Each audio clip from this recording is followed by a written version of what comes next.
This is Democracy Now!, democracynow.org, The War and Peace Report. I'm Amy Goodman.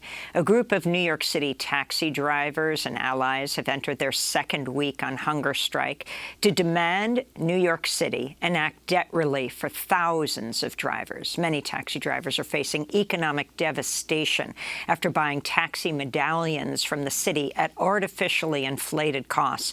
In 2014, the price of medallions soared to around $1 million. Today, they're worth maybe $100,000, leaving drivers in massive debt and financial ruin. At least 9 drivers have died by suicide. To compound the problem, taxi ridership has also plummeted in New York due to the pandemic and the rise of ride-sharing apps like Uber and Lyft. We're joined now by 2 people who are on hunger strike. Zohran Mamdani is a New York State Assembly member. He's on day 8 of the hunger strike in solidarity with the New York City taxi drivers. With us also is taxi driver Augustine Tang, who's been on hunger strike for 6 days. Augustine, let's begin with you. As you sit in your cab, can you talk about why you went on hunger strike and the kind of devastation you have faced?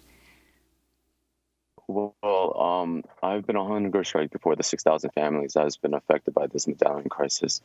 These men and women has invested in the city and drove 20, 30, 40 years of their lives just to have their retirement taken away from them, and also having about to lose their homes and their jobs as well, too.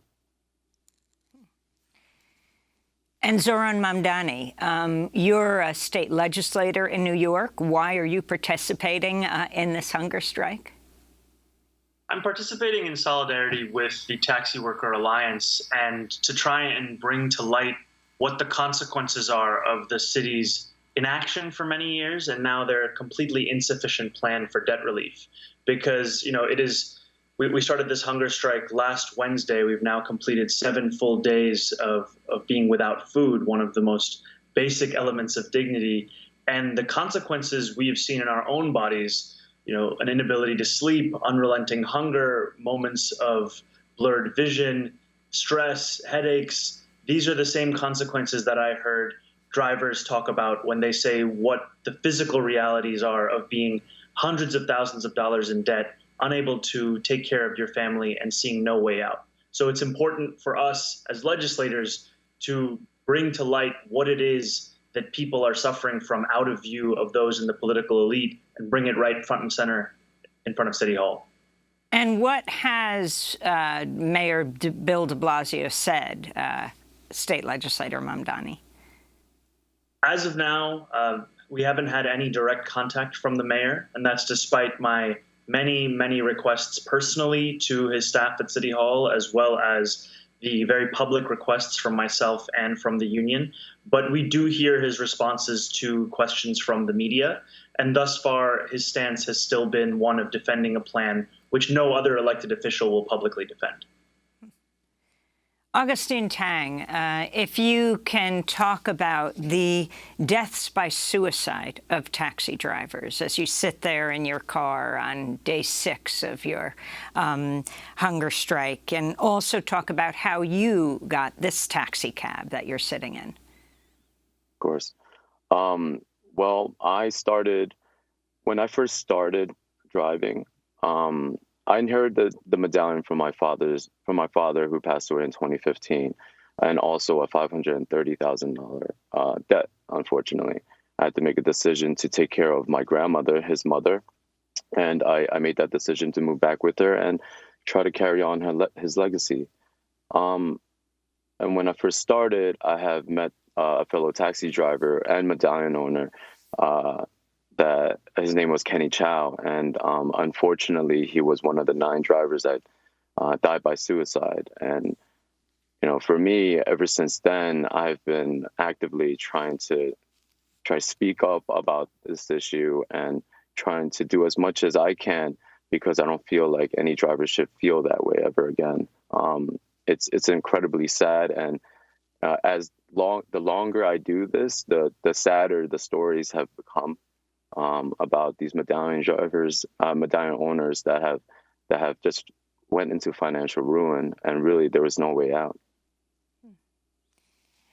Zohran Mamdani, explain how the system worked, how a medallion worth a few years ago supposedly $1 million is now worth maybe $100,000, and the role of the apps Uber and Lyft.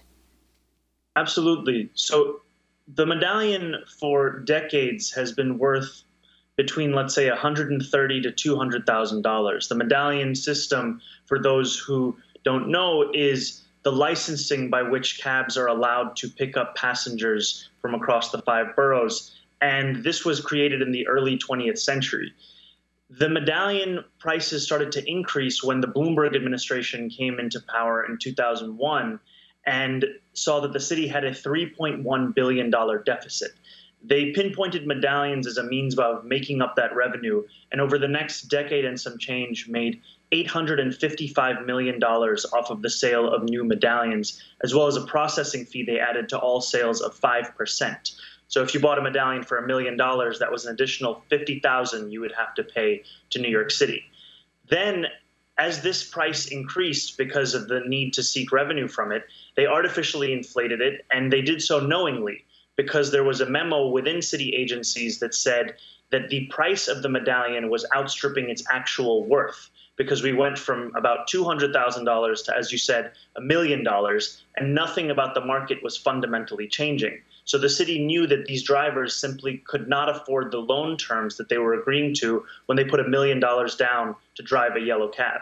And then as we got into 2012, 2013, 2014, and it became the de Blasio administration, we had the mayoralty allow for Lyft, Uber, and rideshare companies in general to flood the market when so much of the worth of the medallion and the ability of these drivers to make a decent living was predicated on the fact that they had an exclusive license to operate as taxis. And now you had 100,000 additional cars operating in that same market. And studies have shown that taxi drivers have lost north of 40% of their income, with inflation accounted for, because of that. And so that's where the city's culpability comes from.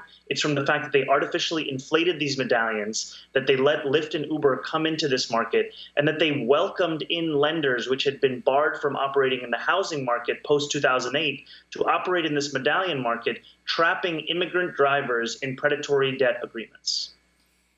Finally, Augustine, can you lay out your day before the hunger strike? How long you have to work in your car, your one example of so many in New York City, and what this means? Of course. Well, to be honest, driving in the city is not easy, especially with the influx of taxis. And many of us have to drive at least 10 to 12 hours a day, 6 days a week, in order to manage these medallions. My loans itself is $2,851 before the pandemic, and operating costs of a taxi, you're talking about maintenance, you're talking about gas, just credit card fees and surcharges. It amounts to a lot, and it's difficult to make ends meet. Even having a second driver, you'll have things like workers' comp and insurance and things, and it's incredibly tough driving in a city like New York City. And I gotta say, I give it to the people who've been doing it for 20, 30, 40 years. It's incredibly hard on the body. It's a very unhealthy job. But for those who wanted to provide for the family, and during COVID, particularly dangerous? Exactly, especially for our senior drivers. Of course, COVID was really changed a lot of things, because at least senior drivers, didn't want to take that risk and bring it back to their family, or even just get COVID themselves. What are your final words to the mayor today? Well, to the mayor, I'll tell him to come down to City Hall and church over here on Broadway and Murray. For many of us, we have been out here for 39 days straight, 24/7. There's always been a taxi here, always been someone sleeping in their cars. For many of us, we're tired, but we understand this fight. It's more important than just a good night's rest or food in my belly. We understand that this is worth it because of our futures.